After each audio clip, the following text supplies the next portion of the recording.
இந்தியாவின் முதல் cable state railway bridge கட்டி முடிக்கப்பட்டுள்ளது. ஜம்முவிற்கும் ஸ்ரீநகருக்கும் இடையே அமைக்கப்பட்டு வரும் இந்த ரயில் பாதையில் அஞ்சிகாட் என்ற நதியின் மீது 473 மீட்டர் நீளமுள்ள ரயில் பாலம் அமைக்கப்பட்டுள்ளது. இந்துஸ்தான் கன்ஸ்ட்ரக்ஷன் கம்பெனி என்ற நிறுவனம் 2017 இதனை கட்ட ஆரம்பித்தார்கள். 190 மீட்டர் அதாவது 75 மாடி உயரத்திற்கு ஒரு தூண் அமைத்து அந்த தூணிலிருந்து 96 ஹை டென்சைல் இரும்பு கேபிள்களில் இந்த 290 மீட்டர் நீளமுள்ள ஒரு பகுதியை தாங்கப்பட்டு இருக்கும்.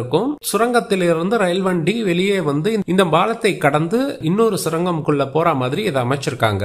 ஏன் இந்த வகை பாலம் அமைச்சிருக்காங்கன்னா, முதலில் ஒரு ஆர்ச் பிரிட்ஜாக திட்டமிட்டார்கள். ஆனால் அந்த மலைப்பகுதி உறுதியாக இல்லாததுனால அதை கைவிட்டுட்டாங்க. இங்க இருக்கும் அந்த ஆறு மிகவும் ஆழமானது. அதனால தொடர்ந்து தூண்கள் எல்லாம் அமைக்க முடியாது. அப்படின்னும் பொழுது ஒரு தூண் தான் அமைக்க முடியும். அதனால இந்த ஒரு தூணையே உயரமாக வைத்து அதிலிருந்து மொத்த பாலத்தின் எடையையும் தரைக்கு எடுத்து வரும் விதமாக இதனை அமைச்சிருக்காங்க.